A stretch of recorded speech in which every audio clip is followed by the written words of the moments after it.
अंधी सास की चालाक बहू। लो कर लो बात। शिव मंदिर का शंख भी बज गया।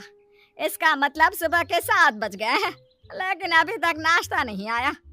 अरे बहू, ओ पूनम बहू, अरे इस अंधी बुढ़िया को इस जन्म में नाश्ता नसीब होगा कि नहीं? कल रात को भी फुलके जला दिए थे, कुछ मजा नहीं आया था खाने में। ये है सीतापुर में रहने वाली मंजरी, एक अंधी सास। मन की साफ है, बस थोड़ी सी जुबान से तेज है। मंदिर के शंखनाद से ही इन्हें पता चल जाता है कि वक्त क्या हो रहा है। और ये रही इनकी चालाक बहू पूनम। अच्छा हुआ जो मैंने ऑनलाइन ऑर्डर कर दिया सब कुछ, वरना ये बूढ़ी लाठी मेरी छाती पर मूंग दलने लग जाती। अरे बहू, तो घर में है भैया, चल बसी। हाय राम, ऐसा न कहो सासू माँ, दिन में एक बार तो भी माँ सरस्वती जुबान पर बैठती हैं। अरे नहीं नहीं, तुझे कुछ ना होगा। खुशबू तो बड़ी अच्छी आ रही है। ऐसा कौन से पंच पकवान बनाए हैं आज तूने? आज है स्पेशल जलेबियाँ, फाफड़ा, आलू की पराठे, कम चीनी वाली गर्मा गर्म चाय, दही पकोड़े, ये सब। वो मुझे डॉक्टर ने कहा है ना कि आप दिन में कम से कम 3 से 4 घंटे सोया करो, इसलिए आज मैंने सारा काम निपटा दिया है। अब मैं सो जाऊंगी। वाह, क्या स्वाद है। लेकिन बहू, ये तो ब्रिजवासी की जलेबियां है ना? तू तो कह रही है कि तूने बनाया है। दरअसल वो मैंने ब्रिजवासी काका से रेसिपी पूछ ली थी। अच्छा मम्मी जी, मैं आती हूँ अभी, जरा वो दूध गैस पर तेज आंच पर रख कर आई हूँ ना। पूनम फौरन ही वहां से उठकर रसोई में भाग जाती है। मंजरी को फिर भी पूनम पर थोड़ा शक आता है। पूनम ऐसे ही रोज अपने पति के पैसों को खर्च करके बाहर से खाना मंगवाती और अपनी सास से कहती कि उसने खुद बनाए हैं। और उसकी बेचारी अंधी सास बहू के इस झूठ से बेखबर सारी चीजें मान भी लेती। एक दोपहर में पूनम पूरा मेकअप करके तैयार होकर खड़ी होती है। चलो फटाफट पतली गली पकड़ के निकल लेती हूँ, इससे पहले कि बुढ़िया मुझसे टकराए। बेचारी मेरी अंधी सासू माँ, उसे लगेगा कि मैं सो रही हूँ, जबकि मैं तो अपनी जानू से मिलने जा रही हूँ। पूनम हर दोपहर को अपनी सास को बेवकूफ बनाकर बाहर अपनी बॉयफ्रेंड लखन से मिलने जाती थी, और आज भी कुछ यही प्लान था। ए जी ओ जी लो जी सुनो जी, मैं हूँ मन मौजी, करता हूँ मैं जो वो तुम भी करो जी। 1 2 का 4, 4 2 का 1, माय नेम इज लखन, सजनों का सजन मेरा नाम है लखन। लखन तुम भी ना बिल्कुल एंटीक पीस हो। यार पूनम, हम कब तक ऐसे छुप छुप कर मिलते रहेंगे? एक तो मेरे पास कोई नौकरी भी नहीं है, वरना यह दिल वाला अपनी दुल्हनिया को खुद ही ले जाता। टेंशन मत लो, जब तक तुम्हारे पास पैसे नहीं आ जाते तब तक हम दोनों के लिए मेरा ससुराल है ना, मैं सब देख लूंगी। लेकिन तुम्हारे पति को शक वक हो गया तो?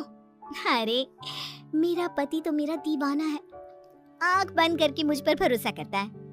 उसके पास से घी निकालने के लिए उंगली टेढ़ी करने की नौबत तक नहीं आएगी। ओए होए, ओए होए होए, शुक्रिया मेरी जान, love you love you love you. I love you too. इसी तरह दिन बीतते रहते हैं। एक रात देवेश बहुत खुश अपने ऑफिस से घर लौटता है। माँ, पूनम, एक खुश खबर है। ऐसी खुश खबर कि जिसे सुनकर आप दोनों फूले नहीं समा पाओगे। अरे तो जल्दी बताना फिर।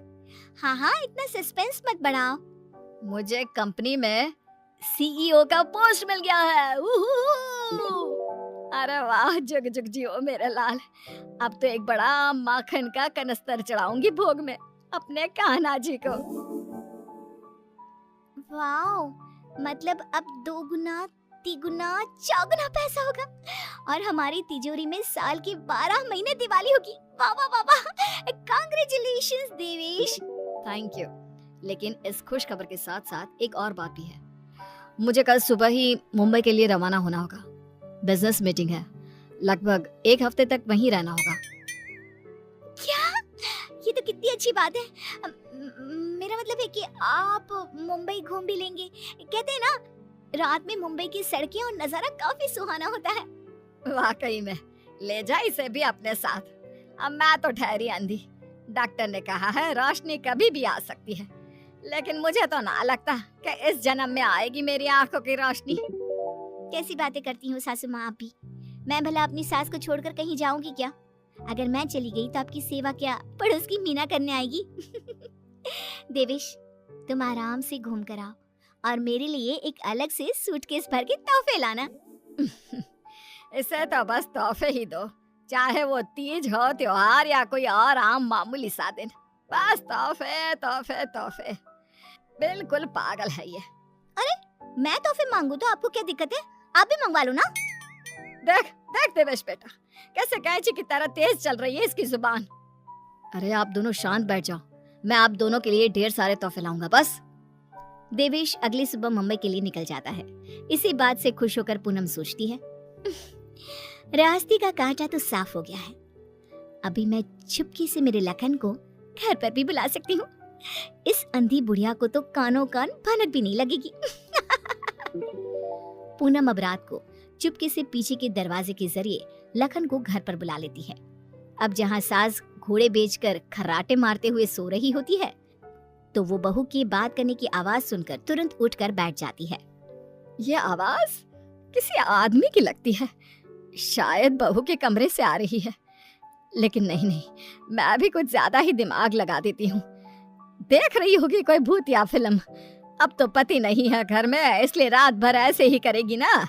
लेकिन अगर कल जल्दी नहीं उठी तो फिर मैं इसके कानों के पास जाकर बर्तन बजाऊंगी जोरों जोरों से। ये सिलसिला रोज चलता है और मंजरी को रोज लगता है कि पूनम टीवी पर कोई फिल्म देख रही है। एक दिन जब पूनम बाहर होती है, तभी मंजरी सोकर उठती है और आंखें खोलते ही उसे सब कुछ दिखाई देने लगता है। वो अपने आसपास सब कुछ देखकर काफी खुश और आश्चर्यचकित हो जाती है।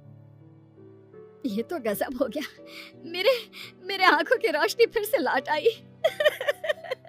डॉक्टर ने सही कहा था, रोशनी कभी भी लौट सकती है।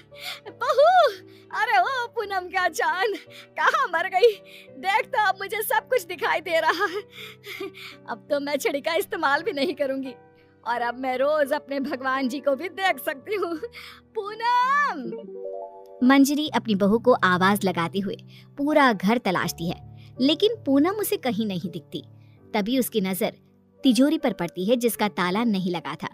इस पर वो जैसे ही तिजोरी खोलती है तो हैरानी से उसकी आंखें फटी की फटी रह जाती है। ये कैसे हो सकता है? जहाँ तक मुझे पता है, देवेश ने कहा था कि वो घर खर्च के लिए 25,000 दे के जा रहा है, लेकिन यहाँ तो उसका आधा भी नहीं है। जरूर ये पूनम ने पैसे अपने शॉपिंग पर खर्च कर दिए होंगे। पैसे को पानी तरह बर्बाद करती फिरती है। आने दो उसे, फिर देखती हूँ उसे। तब तक मैं अपने भगवान के दर्शन कराती हूँ। मंजरी मंदिर जाती है, अच्छे से दर्शन करती है और खुशी खुशी वापस घर की तरफ चल देती है। जहाँ रास्ते में उसकी नजर मंदिर के पास बहती नदी के किनारे बैठी अपनी बहू पर पड़ती है, जो लखन के साथ वहाँ बैठी थी। ये यहाँ क्या कर रही है और इसके साथ कौन बैठा है? पता तो करना ही पड़ेगा। अब मंजरी चुपचाप आगे बढ़ती है और वहीं पास में एक बड़े पेड़ के पीछे छुपकर उनकी बातें सुनने लगती है। सुनो लखन, कल मेरा पति आने वाला है। आज रात को तुम आना और हम दोनों पूरी तिजोरी पर हाथ साफ कर देंगे। और भी बहुत सारा बेशकीमती सामान पड़ा है घर पर, उसे भी हम अपने साथ लेकर यहाँ से भाग जाएंगे। आइडिया अच्छा है मेरी जान, अब हमें कोई नहीं रोक सकता। हम ना यहाँ से सीधा सिंगापुर जाएंगे डार्लिंग। बाप रे बाप, इसका मतलब इस महारानी का इस मुफ्तखोर के साथ चक्कर चल रहा है। अच्छा, तो मेरे बेटे को लूट कर अपनी दुनिया बसाने का प्लान चल रहा है। अब रुक, तुझे दिखाती हूँ दाल और आटे का भाव। अब घर पे अच्छे से डोली सजाती हूँ तेरी विदाई के लिए। मंजरी वहां से चली जाती है और कुछ देर बाद जब पूनम घर लौटती है तो वो दोबारा उसके सामने अंधी होने का नाटक करने लगती है। अरे सासू माँ, व्हाट्सएप? अरे कुछ नहीं बेटा, बस वो देवेश की याद आ रही थी। अरे सासू माँ, इतना लोड क्यों ले रही हो? वैसे भी वो कल तक वापस आ ही जाने वाला है, फिर क्यों खामखा परेशान हो रही हो आप? वैसे भी कल से आप दोनों माँ बेटे अपने रोने के दिन भरने शुरू कर देना। क्या कहा? मेरा मतलब कल जब आएंगे 1 हफ्ते के बाद, तब आप कर लेना ना भरत मिलाप, गले मिल के जी भर के रो लेना। अच्छा, ऐसा कह रही है क्या तू? ठीक है, चल बहू, मेरे ना घुटनों में काफी दर्द हो रहा है, थोड़ा बाम लगाकर मालिश तो कर देना बेटा। और हाँ, 2 दिन बाद 7 पंडितों को भोजन खिलाना है, उसके लिए मसाले भी तो तैयार करने हैं, सिलबट्टे पर ही पीसना है उनको, घर के पिसे शुद्ध मसाले चाहिए। लेकिन सासू माँ, मैंने जो कह दिया सो कह दिया, अब कोई आना कानी ना करना, ठीक है? वरना देवेश को फोन करके बता दूंगी। हाँ, मंजरी अपनी बहू पूनम से जानबूझकर सारा काम करवाती है और ना चाहते हुए भी पूनम को वो सारा काम करना ही पड़ता है। आखिरी बार थोड़ी एक्स्ट्रा सेवा करा लेती हूँ इस नासपिट्टी करमचली से। मुझे इतने सालों तक उल्लू बनाया ना, अब इससे एक दिन में कैसे सूखी मिर्ची बनाती हूँ, देखना। सारा दिन काम करके पूनम अपने कमरे में जाती है और रात को लखन पीछे के दरवाजे से घर में घुस आता है। किधर है सारा माल, जल्दी करो, अपने पास बिल्कुल भी टाइम नहीं है। पूनम और लखन मिलकर सामान चुरा ही रहे होते हैं कि तभी वहां पर देवेश और मंजरी आ जाते हैं और उन्हें वहां देखकर पूनम और लखन के पैरों तले जमीन खिसक जाती है। देवेश, देवेश, तुम सासू माँ, आप देख सकती हो कैसे? तुझे क्या लगा तू हमें इस तरह चूना लगाकर आसानी से बचकर निकल जाएगी? पूनम, जो कुछ भी तुमने हमारे साथ किया है ना, मैंने कभी सपने में भी नहीं सोचा था कि तुम ऐसा करोगी। बहुत बहुत गलत किया तुमने। और तू लंगूर लखन, तेरी तो ऐसी की तैसी। बचाओ, माफ कर दो भैया, माफ कर दो। लखन हाथ जोड़कर खड़ा हो जाता है, लेकिन देवेश उसे नहीं छोड़ता। वो तुरंत पुलिस